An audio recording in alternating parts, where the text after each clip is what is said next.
Okay, at 7 o'clock, let's call this meeting in order, please. Please rise for the pledge of allegiance.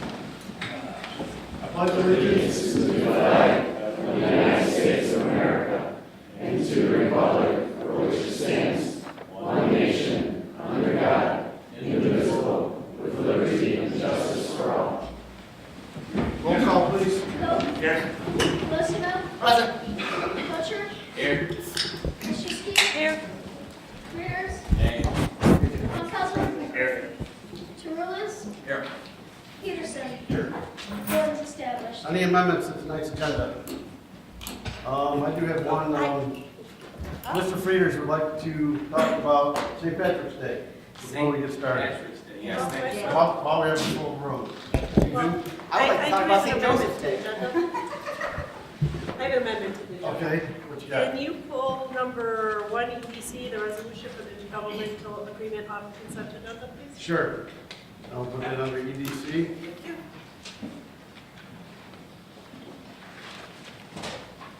And all those in favor of amending the agenda as presented, please state aye. Opposed? Okay, Joel, go ahead. All right, this Saturday, March 16th, from 8 a.m. to midnight in downtown Yorkville, we've got St. Patty's Day going on all day. 8:30 a.m. we start with live music at South Bank Original Barbecue, followed by the 5K Run SOD at 9 a.m. At 11 a.m. we have our second annual St. Patrick's Day Parade. If you're still interested in being in the parade, please contact Parks and Rec. After the parade, we've got live music by the Whiskey Brothers at SOB.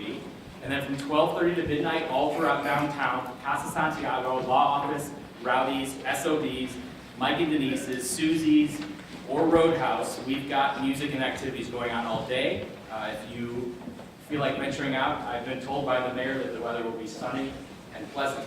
So please show up, wear green, and let's have a ball. Thank you. I have one thing. Yes, sir. It's just my annual reminder that St. Patrick was of Roman parents, so he's technically Italian. and he was forced to go to Ireland against his will. All right, so it's technically an Italian holiday. I just like to point that out. Thank you for that reminder. Okay, next on the presentations, we do have a presentation for Yorkville Christian High School basketball team. The mighty Yorkville Mustangs, who had a historic run in the 1A division, made it all the way to super sectionals. So very proud of knowing their third year in IHSA. So if we can bring the coaches and the boys forward, we have some certificates for you.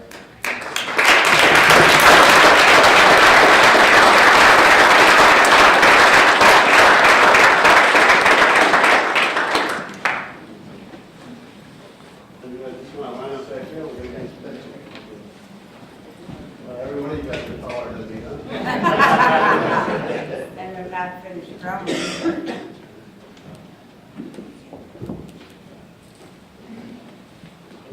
Sir? All right. So I do have a team certificate and I have individual certificates, so I'll read the team certificate.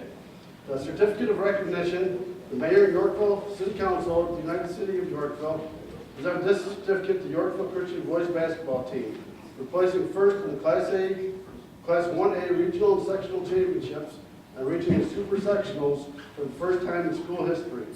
In recognition of all your hard work and for your dedication and commitment to the sport of basketball. Also in recognition of your athleticism, team spirit, and outstanding sportsmanship. Congratulations and great job presented this 12th day of March 2019. So Coach, I'm going to give the team.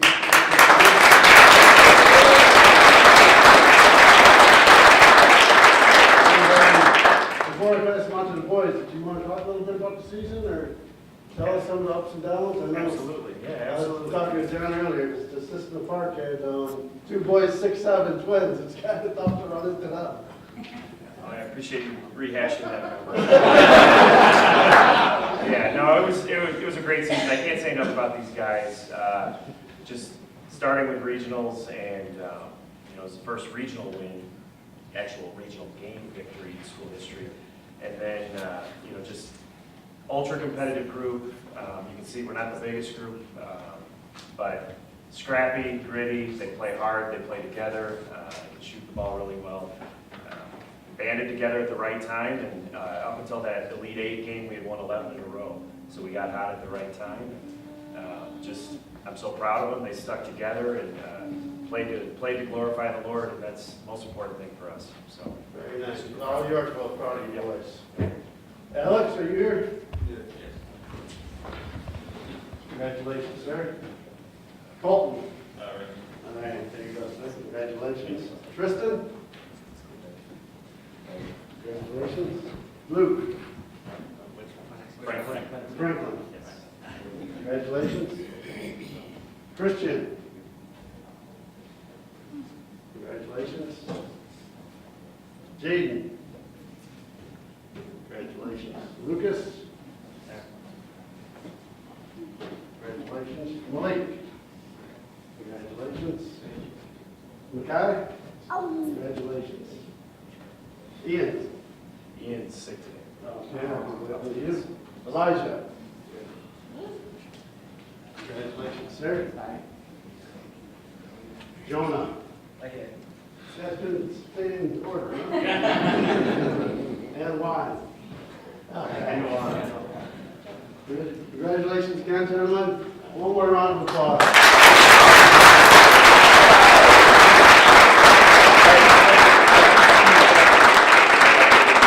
That's an autographed picture of the team that you can put above your desk. Oh, very Tristan has a shirt that we'd like you to probably display when you're working out or mowing the grass. Absolutely. We'll hang in the mayor's office proudly. So we'll get you in between these two guys and we'll do a Can shot. we do that all together to be a player, maybe a little bit? Slide up next to the mayor. Short guy in front. Perfect.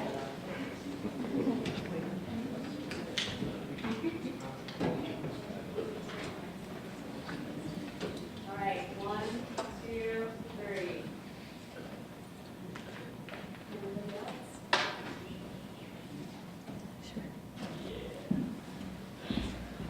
All right, thanks again. Thank you very much.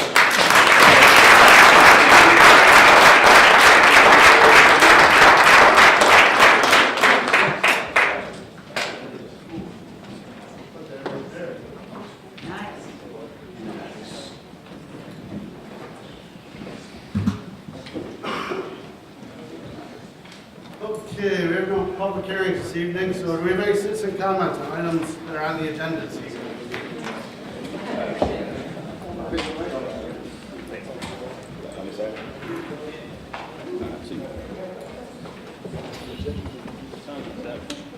You said 5 o'clock.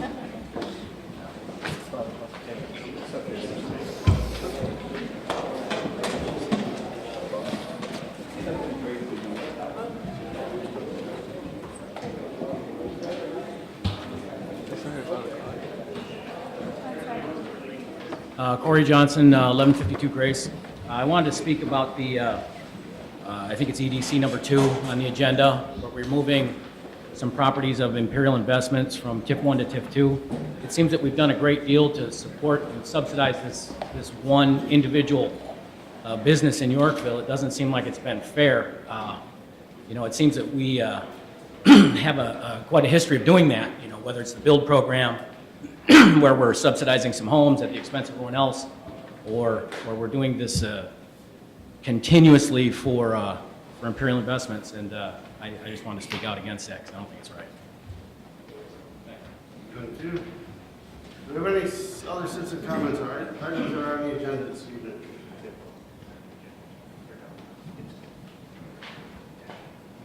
Okay, hearing none, I'll entertain a motion to approve the consent agenda as amended. So moved. Second. Roll call, please. Lissman, Aye. Machuski, Abstain. Tarulis, Aye. Frieders, Aye. Funkelsler, Aye. Coe, Aye. Peterson, Aye. Clocher. Aye. Motion passes. I'll entertain a motion to approve the minutes of the regular city council meetings of February 12th, 2019 and February 26th, 2019 as presented. Second. Comments or questions or corrections on either of the sets of minutes? All those in favor of approving, please say aye. Aye. Opposed?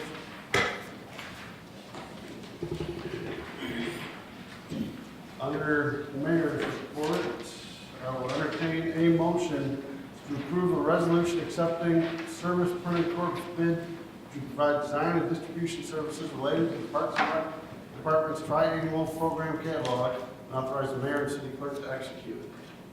So moved. Second. Comments or questions? Roll call, please. Butcher, Aye. Frieders, Aye. Churulis, Aye. Losina, Aye. Funkhauser, Aye. Pilchuski, Aye. Peterson, Aye. Coe. Aye. Motion passes. I'll entertain a motion to approve the mayor's appointment of Daniel Williams to the Planning and Zoning Commission, to vacant term ending April 30th, 2021. So moved. Second. Comments or questions? Mr. Williams is a civil engineer. Is Mr. Williams here today? Hello, sir. You're a civil engineer and, Designer director, actually, but I work in civil engineering. okay, wonderful. And I think you'd be a great addition. We had a lot of candidates. I was surprised. We had about 8 applications. So thank you very much for your service. Roll call, please. Frieders, Aye. Churulis, Aye. Losina, Aye. Funkhauser, Aye. Pilchuski, Aye. Peterson, Aye. Coe. Aye. Butcher. Aye. Motion passes. No Public Works Committee report, for Economic Development Committee report. I will turn it over to Alderman Coe. Okay, I want a motion to approve an ordinance approving a third amendment to the annexation and planned unit development agreement for Anderson subdivision and authorize the mayor and city clerk to execute. Second. Comments or questions? Yes, sir. I was hoping that the school board would have more commentary on the whole project, essentially, and I think it kind of proved the point, there's only 3 kids that went out of those homes. And I don't want to stand in the way of somebody else being able to make money, but I also don't want to see a vacant neighborhood sitting there. I live in a partially vacant neighborhood, and I know how desolate it sometimes seems. Thankfully, I have roads, so I'm okay. But after reading all through their notes and looking at this 2 or 3 times and having a discussion with the builder, no more 4-bedroom homes, and that we're going to stick with the 3 bedrooms. And also having parents who are looking at their, final home, the idea of having that 3rd bedroom, because people tend to live in separate bedrooms nowadays, which sounds awesome. I think it's a good move, and I don't see any detriment to the school board, and I do think the arrangement with the extra park and the extra cash does kind of sweeten the deal for those who live around it and would like to see a finished neighborhood. So I'm supporting it. Anyone else? Joe? I would like to see it bump up from 50 to 75%. I'm not okay with just completely taking it off. I think we need to find a happy medium there, and that's where it is. Because I don't want to put cramp on the school board, even though it's not likely to happen. You don't want something that we don't see in the future, like we've seen many times before. We couldn't predict it, and all of a sudden now we have overcrowding the school and hampered the school district, which doesn't have a lot of input on this. Anyone else? I think the school board is I think that school's already at capacity, from what I've been told. So I think that kind of presents another challenge too. It wasn't a few years ago, and I think right now they're at capacity, so it could present a challenge in the future. How many units are already built out in that subdivision? In that? 62. But that's the thing, out of 63 units, we have 3 children. We're not talking overwhelming numbers here. This is, once again, it's not age restricted, but it's age targeted. And they seem to be doing a good job of targeting those, obviously, without children. No swing sets, small backyards, things of that nature. I just don't see it as a problem. 63 units, 3 children. Yeah, it's not age restricted, it's targeted. Everybody going into this knew that this was targeted. And it's a lifestyle choice. Small yards, no fences, no play sets. I mean, the only difference is it's a different bedroom mix now. Grand Reserve Elementary was never intended to be a school that could accommodate the entire neighborhood or development of Grand Reserve. it was no. I mean, you can't put all those students in one elementary school. Mathematically, would have never worked.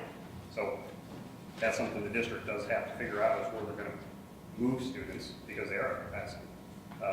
That's something that they've been talking about. They've been kind of skirting that issue, but they kind of got beat down pretty hard when they talked about boundaries several years ago. So this is, they're still getting transition fees. If students do come in, they're going to be minimal. I mean, I don't think we're going to see a huge influx of students out of this area.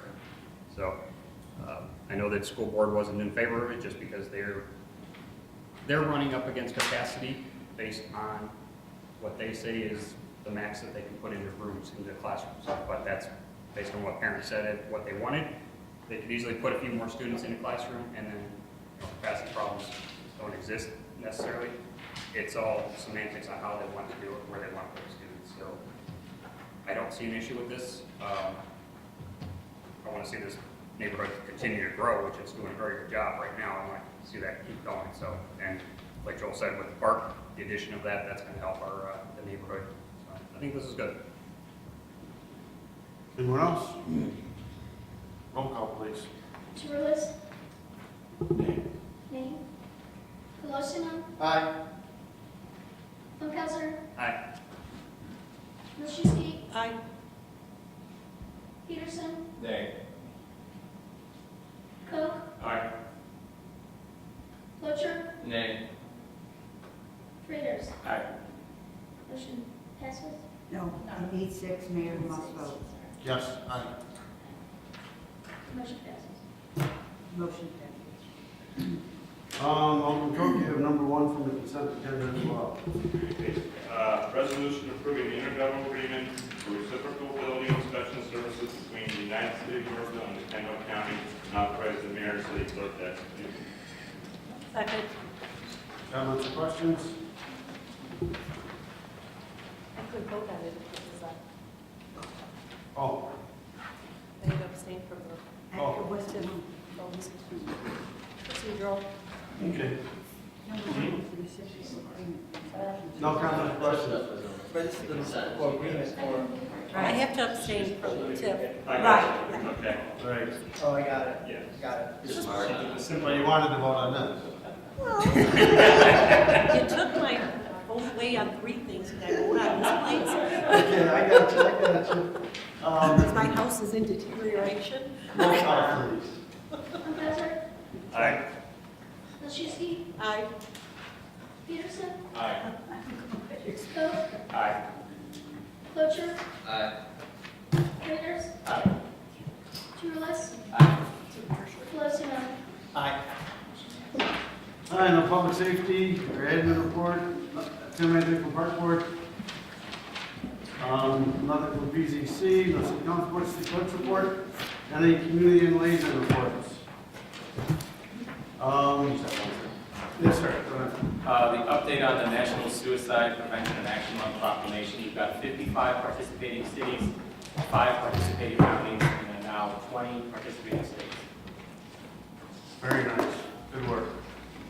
And I know a number of us are going down to Springfield tomorrow to lobby our state legislatures for a variety of different issues. I think there's still room. I know they're all going to want to jump on the bandwagon. You're going, Jason? I'm going. All right, good. Okay, any other community or liaison reports? Staff reports? No reports? Okay, Bart, you have a 2020 budget presentation. See if I can keep it under 20 minutes. Oh, you just ruined my my first trick. Here's my normal colors, and then we changed it up a little bit this year, so it's white and green. Yeah. Okay, I'm Bart Olson. I'm the city administrator. This is your fiscal year 20 budget presentation. This is the first and only presentation that I'll give, aside from answering questions, or if the city council directs me to. Obviously, in the future, I'll do that. But we've got a public hearing scheduled for the next city council meeting, and then that gives us a couple meetings that are regularly scheduled in April to discuss and approve this by the end of April. Tonight's outline is going to mimic the budget memo. We're going to go through the big picture items, talk about year-by-year issues, some items to note, and then go over the small picture line items throughout each one of the funds. Just a reminder, we do a 5-year budget. You only approve the fiscal year 20 budget, so that's one column in the budget, and everything else beyond fiscal year 20 is a planning tool. So how do things look? So we've got the blue line here. That's last year's 5-year budget proposal. So this is the general fund surplus deficit as a comparison. And the red line here is this year's 5-year budget proposal. So in general, in fiscal year 19, which is the current year, fiscal year 20, which is the year we're discussing, we're a little bit better off in the general fund than we had expected, with some additional police officers that we've got proposed, a little worse off in 21 through 24. So that's something we have to keep in mind. When you actually look at the underlying fund balance for the general fund, the blue line is last year's 5-year budget proposal, and the red line is this year's 5-year budget proposal. We're actually a little bit better off. So even though we've added a whole bunch of police officers, we're better off because our revenue projections are outperforming expectations.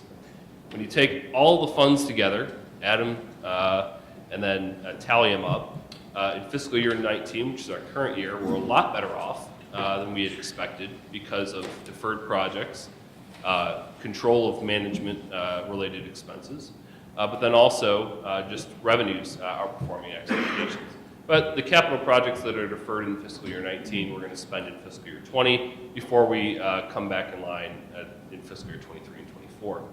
So this is a 5-year aggregate fund balance. This is all the funds in the budget added together and how much cash is left over in general and reserves. So on a 5-year basis, we talked last year, this blue line, that we were going to bottom out in fiscal year 22 and actually show a uptick in aggregate fund balance in fiscal year 23, which is the first year that we had shown that, I think, in 10 or 12 years. So this year, we're a little bit better off on those first few years, and then the uptick comes at a bottom of fiscal year 23 and then up into fiscal year 24. In the past, we've talked about aggregate fund balance, a threshold for fiscal distress of being $3 million. And so there have been 5-year budget proposals in the past where we've crossed that threshold of $3 million. Last year's budget proposal, we got near it, but didn't touch it. And this year, we're farther away from it for more years than not until we bottom out in fiscal year 23. So those are things we just need to keep in focus as we talk about all of our budget funds. Okay, so from the top, from a big picture perspective, your fund balance, general fund, your policy is 30%. So we're at 39% in fiscal year 20. We're going to keep it above 35% in fiscal year 21, so that's above policy, which is good. It does dip to 27% in fiscal year 22, so that's below your policy, so we need to make some decisions if our budget projections come in line exactly how we show them for 3 years. And just a reminder that this fund balance in the general fund is offset by whatever negative fund balances there are in the TIF, and we'll get into those here in a second too. On a water fund basis, we do get down to 36% fund balance, and again, that policy is 30% minimum in fiscal year 21, so 2 years into the future. But we do get it back up to 136% in fiscal year 24. That's a conscious decision to fund developer debt obligations that were incurred prior to the recession. So we've got some of those coming due in fiscal year 24 and 25. We've got a lot of capital projects in there, so water tower paintings, we'll get into all those things. So there are projects that could be deferred if needed, but we've done a pretty good job of funding those unfunded capital projects in the past and actually knocking them off the list. Sewer fund, it's the same thing. We are going to get down to 19% 2 years from now in fiscal year 21, but we, again, propose to bring that back up to 71% in fiscal year 24 to fund developer debt obligations that are due right around then. And both in the water and sewer fund, we're not proposing any fee or rate increases from last year to this year. So we've kept those frozen even though we're doing all these capital projects. From a revenue perspective, the last couple years that we've talked, we were worried last year that some of our sales tax numbers were lagging behind expectations. They then outperformed our expectations like right after we did the budget proposal. And they've tracked generally above expectations since then. So that's good. So we'll get into the revenue projections individually, but they are outperforming expectations, which is good. We have a lot of major capital projects, roads, water, sewer we'll get into, and then we are adding staff. So 6 new police officers by fiscal year 24, which still leaves us, I think, 20% below where we were at the recession, at the peak of the recession we had, I think, 100 45 employees at our peak. So again, this is just isolating the general fund and the fund balance. Our policy is 30%. We want to stay above that. So we've got a year and a half for projections to be monitored, make some decisions, and kind of go from there before we start decreasing it.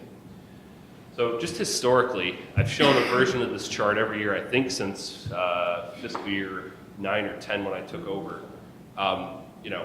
Prior to the recession, we had a lot of debt and bond proceeds included within our general fund and our fund balance.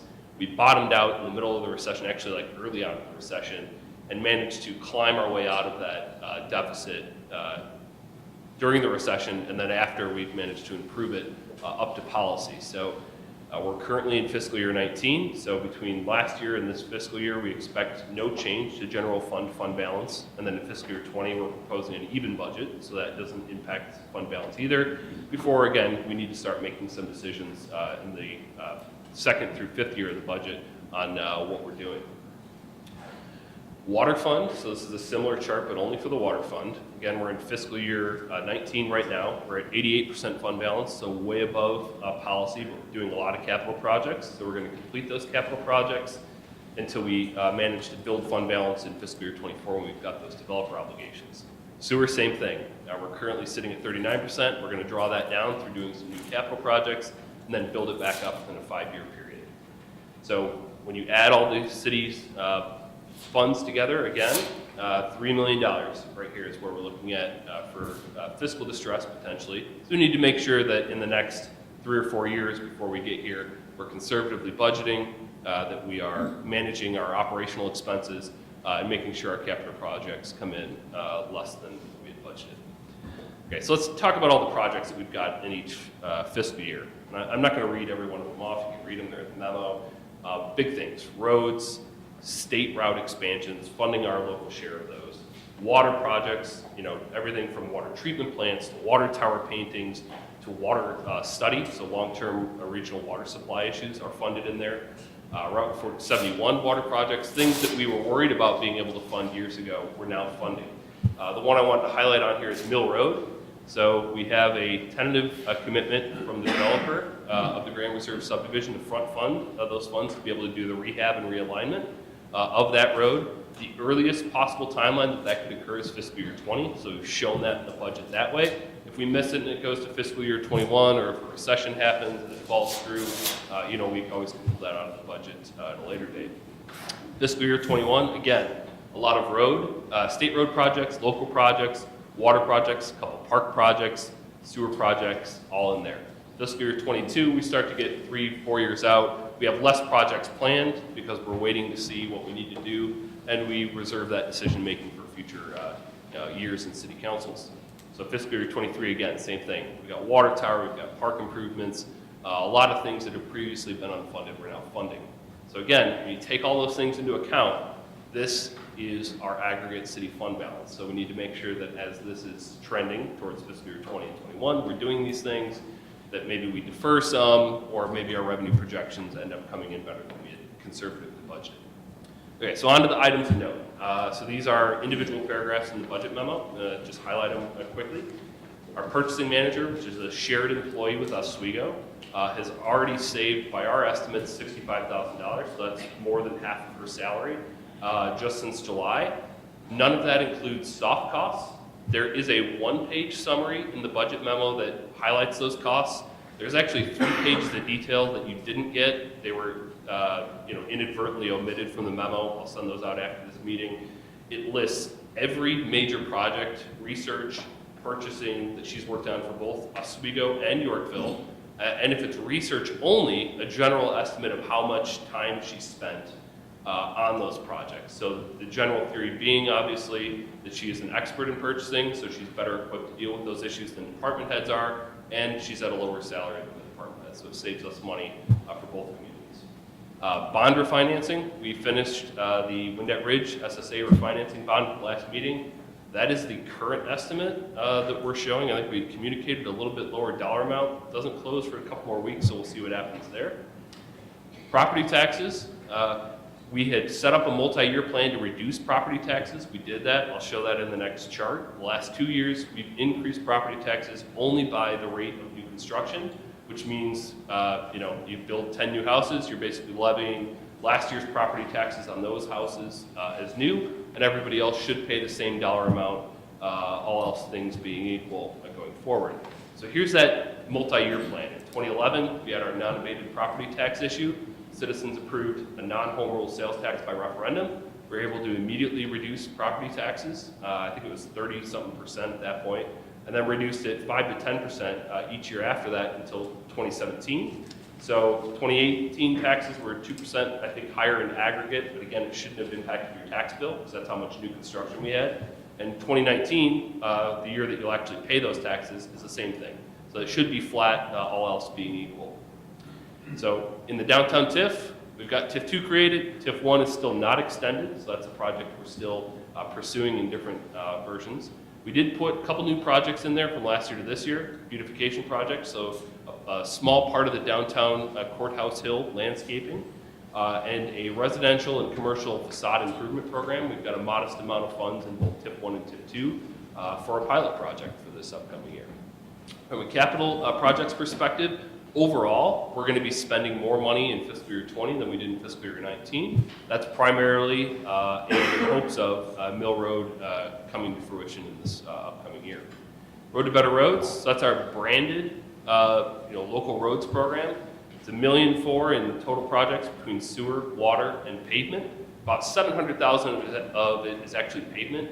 When you take all the other state projects, local projects that have popped up, with Spring Meadows, Countryside, things that we've done as one-off, we're spending a lot closer to $2 million, which is our annual target, local road improvements per year. Just the branded portion of it is only $700,000 for now.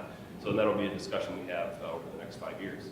On the unfunded capital projects, it's a long list of projects. It gets a little bit shorter each year, and this year we've actually knocked out three pretty big ones. Feature Center HVAC, we managed to do that, which with what we thought would be deficit spending in this current fiscal year. And we're projecting now that that'll actually be a slight surplus this year. So even with that project included, that's great. Mill Road, the developer annexation agreement comes through. Then the Bristol Bay intersection improvements, which we traded that were developer obligation during the recession. $3 million plus, 3 intersections, stoplights, Route 47, Galena Road. Route 47 is funded in the current 5-year multi-year plan, IDOT, from Crossroad in Sugar Grove all the way down to Galena Road. And so those intersections will be undertaken and paid for almost entirely by the state. So that's good. We've at least taken that off our unfunded projects list because we think it might happen. If not in 5 years, depending on whatever the state does it, maybe a little bit beyond that. Water rates. We talked that we proposed to freeze them for this year. So that's actually the 3rd year in a row that we haven't touched that. We did a 5-year rate increase 8 years ago now, and then we had 3 years of 0% rate increases. And then after that, we're proposing between 2 and 5% in aggregate growth in that water sales revenue line item. And again, as we talked last year, that can be made up through just new housing starts. It can be made up through usage. It doesn't necessarily have to be an inflationary increase in the water rates. So that's something we can look at every year. We've talked about IMET in the past. This is now going back 5 or 6 fiscal years. It's in litigation. We're working with the federal government and the different entities associated with IMET to recover that bad debt. So it's been written off by the city, I think, back in fiscal year 16. So it hasn't shown up in our books. So if we manage to actually get that money, it just shows up as miscellaneous revenue in our budget, which is good. City Council top 10 goals. In past years, we have had very detailed plans. We've had very limited plans because the number one goal for the City Council was staffing and primary police officers. We put all of our efforts into just an overall financial outlook and hiring as many as possible. So we do have 2 new officers proposed for fiscal year 20. It'll bring us up to 33. We actually have one of those sworn officers in flux due to a personnel decision that's being arbitrated currently. So we do have 33 proposed, no matter what happens there, and then 1 officer each year after that. So that can be accelerated or deferred depending on budget performance each year. From a building inspection perspective, we're still leading our neighbors and most of the state in new single-family housing starts. I haven't gotten confirmation on what number we actually are in the state, but it is probably top 5. We had 260, I think, new housing starts last year, so that's multifamily included. It's a huge number. Our inspection count keeps increasing even after we eliminated the build program. So last year we hired a property maintenance inspector just to take away some of those inspections from our 2 full-time staff members. And workload really hasn't gotten any better because everything's been so crazy there. So from an engineering department perspective, we still recommend outsourcing if we think it's cheaper than in-housing it was prior to the recession. We do have our facilities master plan funded in the proposed budget. Haven't done one in 13 years now, and that is currently under review by staff. Proposals were closed a couple weeks ago. Sewer fund we talked about, just drawing down that fund balance. That fund is less volatile than some of our other enterprise funds. So that's a conscious decision there. We think that that's okay to do, and then we build it up over time. Our infrastructure fees, which are on the utility bill, we talk about that every year. There's a sunset on them. They're between $4 and $8 per month. We evaluate those annually. We don't propose to eliminate them this year. There is a chance that that could change within a 5-year budget, depending on growth, connection fees, and city council priorities on capital projects. So that's something we can talk about here. We just didn't want to show it from a conservative perspective yet until the city council had talked about that.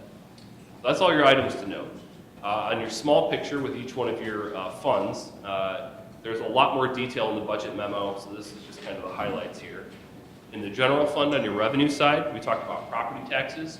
We assume 2% going forward, so that could be new construction, could be inflation, could be a city council decision to levy the maximum property taxes under the law, which we've levied less than that in the past several years. In the heyday of growth, and as things ramp up here, your tax cap percentage year over year, some years was 5 to 10%. So you had that much new construction prior to the recession that you could have captured that revenue year over year. Some years we did, some years we didn't. So 2% could actually end up being on the low end, depending on what happens with the local economy. Your police pension property taxes went way up last year. I think that's like a 15% year over year increase. The year before that it was flat, which was great, but our obligations increased. We had more officers, we changed some of the actuarial assumptions, and so our contribution needed to go up there too, but we're funding it, so our funding level is going up too, which is good. From a home rule, or a non-home rule sales tax and a regular sales tax perspective, we talked a couple years ago that we were assuming 3 or 4% growth per year. There was 1 year, 2 years ago, we were tracking much less than that, and then it changed. So we've conservatively estimated 2% going forward. Hotel tax, we've got a new hotel opening, hopefully mid-2019, but we're not proposing any increase. We think that there might be some transfer sales, and so we didn't want to get ahead of ourselves there. From a state income tax perspective, the state's economy is doing a little bit better. Whether or not a graduated income tax is approved by referendum and then implemented, or the rate is changed, our local share of that income tax is actually flat and set by law. And so any increase in this per capita estimate for each resident that we have would actually grow only with the flux of the state level economy. So we did do that special census a couple years ago, which was great because that increased our per capita distributions by 14%. So that's been a significant revenue influx for us. Same with use tax. So online sales taxes now, we're getting those. That's causing that to go up a lot more too. Building permits, they're continuing to outperform expectations. They are super volatile, so we are very conservative on our projections there, and we only use them as one-time revenues, so we don't get ourselves into a trick bag of using those for operational expenses. 2 pieces of good news I wanted to highlight here. We have more cash, we have fund balance, projects are getting deferred, we have conservative budgeting practices. So we have cash, it's earning interest. So we've got $80,000 in annual return currently for investment returns and earnings. So that's great. And from a miscellaneous income perspective, we rebid our credit card program a couple years ago. So we're getting $13,000 worth of credit card rewards each year. So that just goes into the general fund for any purpose. So that's great. On the expenditure side, we've got assumptions throughout all the departments, salary increases that are generally set by union contract and city council prerogative. Our health and dental insurance rates, which we're going to review next week at admin committee, actually came back at a negative 0.06% return, which is good. So no increase from year to year on health and dental insurance rates. But we do conservatively estimate 5 to 8% going forward, and that's been our standard practice for the past few years. Our IMRF pension employer contribution actually went down in 2019, so that saved us a little bit of money too, which is good. Tuition reimbursement, we planned for that. We have a policy. They submit it to different management staff, so we have a few employees that are currently going through that, and a couple of employees who are actually going to be graduating this fiscal year, so maybe we'll have a party for them. Training, similar amounts as in years past, national conferences, state level conferences, making sure we're up to date on our training and certifications. Conservative growth in commodities, so fuel, electric, gas. Professional services, which is a kind of a catch-all operational line item in each budget. There's examples of those in the memo if you're curious, and we actually include the detail for each one of those so you can see them. 2 new police officers in fiscal year 20, and then computer replacements in the department too. So in the general fund, in a couple of the different departments, we've got the UDO funded, which is the agreement that we just approved with Housel, Levine and Associates. Our inspection outsource estimate, we expect to be $125,000 in fiscal year 20. That's what it ended up being in fiscal year 19 because demand was so high, even though we added a new staff member. Once you get above 6 digits, that's something that maybe we should look at in-housing depending on how demand actually comes in during the construction season. So that's something we're monitoring. From a street operation and snow operations perspective, we did add calcium chloride solution to our winter operations inventory, so that's budgeted for in this fiscal year 20 budget. And then on the admin services, which is a catch-all department, we do propose to continue the purchasing manager with Oswego, so that's a 50-50 split between us and Oswego. Same for the facilities manager, that's shared with Oswego. Our ERP, which is Enterprise Resource Program, that's our accounting, building permit, police software, so it's citywide. We didn't include in the budget for now. We do have an RFP outstanding. We figured we'd go through, do the due diligence, maybe get some numbers figured out, actually figure out what our implementation schedule is, and hopefully have some positive budget returns at some point in the near future for those. Then we did decrease our sewer transfers we discussed in last year's budget proposal, so that's reflected in the services. Also in there, rental assistance program, so that's the GC housing senior rental subsidy. So we do budget for it at maximum liability of about $12,000 a year. I think last year's projection ended up only being $4,000 or $5,000, so it's less than half the maximum liability. So we do have 3 tenants in there that are using it, which is good. So they've got a little bit of income, so we're not subsidizing the full amount. Our Wrigley utility tax rebate is a Skittles factory expansion era incentive program. That hit for the first year last year, and so that's now shown going forward. You budget for KenCom, a lobbyist contract, that's for Metro extension, and our IT contract with our existing vendor and all the capital projects that come along with that. All that put together brings you into a general fund that is projected to be zero at about $16.5 million in fiscal year 20. So on to the other funds. 2 SSA funds for HOAs that we manage. Fox Hill, Sunflower, levy amounts and projects as we've discussed in years past, and at levy amounts that we've previously communicated in the levy ordinances that we approve each December. In our MFT fund, so these are capital projects for motor fuel taxes, we've got a total drawdown, so trying to get that fund balance down to zero within a 5-year program. We've got Baseline Road in there. We don't do another inspection on that bridge until fiscal year 2020. And so if we have to, we could close it, but that project is another project that's included within the IDOT Route 47 expansion plan, so they would take over that bridge project and fund the majority of it. We did move most of our street supplies out of this fund for ease of management purposes, and then most of our road and better roads expenses are now in this fund in fiscal year 20. Citywide capital fund, we've got road infrastructure fee in place through fiscal year 24. We talked about that a little bit. We get a whole bunch of road transportation network impact fees, $2,000 per unit. We potentially could reduce that at some point in the next 5 years. We funded our facilities master plan. We've got a fueling station in there, which is the project purchasing manager is actually running to give us a return on our investment, reduce our fuel costs. And we've got a whole bunch of major capital projects in here too. So state route expansion, Mill Road is in here too, fiscal year 20 at the earliest, as I previously mentioned. From a vehicle and equipment perspective, we went back down to 1 squad car annually. When we talked to the chief this year, he said he would rather have staff this year rather than cars. So in years past, that's been the exact opposite, so we tried to accommodate that. We do have some public works trucks which we moved into water and sewer, because they're actually water and sewer trucks, so they should be funded there. We've got a playground equipment funded, so that's a replacement of an existing end-of-life equipment. And then we still have a fund balance in there from our sale of acreage in Bristol Bay Regional Park, where the Sports Dome facility currently sits.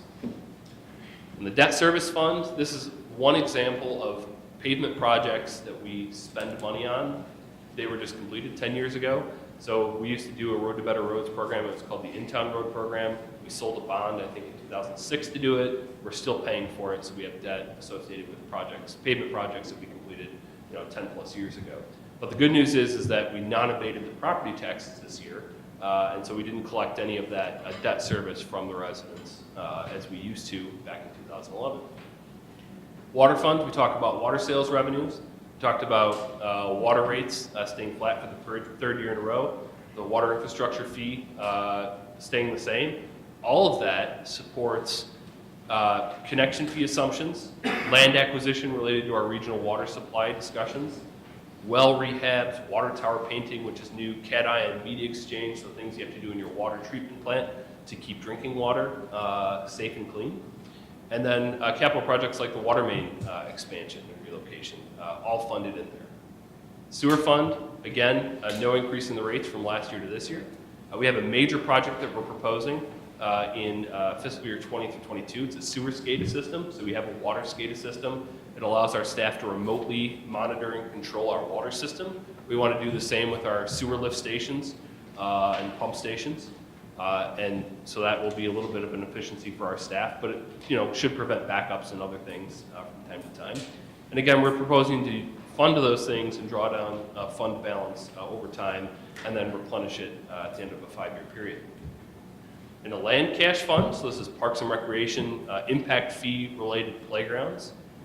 Grand Reserve, Park C, I think it's Park A actually, I get my letters mixed up, is in the annexation agreement amendment we just approved tonight actually. So that's planned for fiscal year 20, assuming the developer puts up those prepayments. We've got the same thing potentially in Autumn Creek depending on what goes on with that annexation agreement amendment. And then Braintree is the one I was talking about. And then Autumn Creek is a previously planned project. And then some other parks related to outside grants, commitments that we have made, and then subdivisions which are moving. From an operational perspective in Parks and Rec, they're consistently meeting expectations on expenditures and revenues. They're running programs appropriately, conservatively estimating their revenues. They're doing well every year. They've generally got the same program for hometown days, but their baseball program related line items did increase with our in-house YYBSA youth baseball program. From a TIF perspective, in Countryside, we talked about the hotel and banquet facility. Those property taxes we expect to hit in fiscal year 21. The payout in the incentive agreement actually should occur in fiscal year 20, which is going to mean that the fund is going to be upside down for 1 year because of that incentive payout. But then after that, it should be right side up and then back to actually fund neutral in fiscal year 25. So that was something that we fretted over for a number of years during the recession and is now on its way to being fixed as more lots are built out. We do have debt service that actually extends a couple years beyond the end of the TIF, but as the property taxes come in, lots get built to the extent that they overperform, we can pay that debt down a little earlier, just reserve it and then pay it off over time. So in your downtown TIF, so this is TIF 1, we've got Courthouse Hill landscaping project, we talked about that. Continuation of our wayfinding signs purchase, tactical urbanism projects, which are things like giant kickball billiards put in downtown for our evening weekend patrons, a facade rehab program for residential and commercial, and it is going to be upside down for at least fiscal year 24 unless if there's a nice new large project that's proposed there. If downtown TIF 1, that may not be the case since we only have a lot of in that TIF. If it gets extended, I can see something coming to fruition much quicker. In TIF 2, that's got a full 23 years. We didn't propose anything in there other than a facade rehab program is a legal cost to administer the funds. As it starts to generate increment, or we get new projects in TIP 2, which of note, the old jail is in TIP 2, that could generate a significant amount of property taxes that could need to fund in the future. Those are the end of the funds. This is our schedule. So again, this is the only presentation. Public hearing, next meeting. We've got a couple meetings for debate, potential approval after that. We don't approve things on the same night as the public hearing. And if anybody's interested, our full budget proposal, including Excel spreadsheet and PDF, is available here. And if you have questions, I think my and Rob's email is listed somewhere, if not in the budget document on the website. I'm happy to answer any questions. Thank you. Thank you, Bart.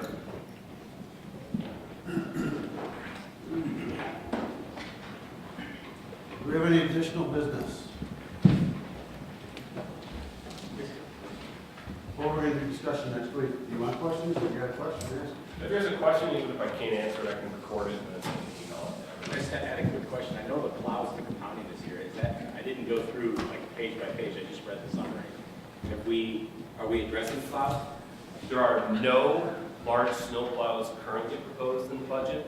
What we've talked about is the Grand Reserve Annexation Agreement amendment as it currently sits could front fund other impact fees, including public works impact fees, which would then allow us to replace maybe one or two. We've got our purchasing manager looking out for already built plows that are sitting on a lot. Usually doesn't occur, but happens from time to time, trying to get those at a reduced price. To the extent that everybody was okay with either deficit spending now or waiting a couple months for fiscal year 19 funds to materialize, we definitely could fund a number of plows out of that. So it was kind of one of those things where we said it's just not right now. It's end of season, so why not wait a couple months and see what happens.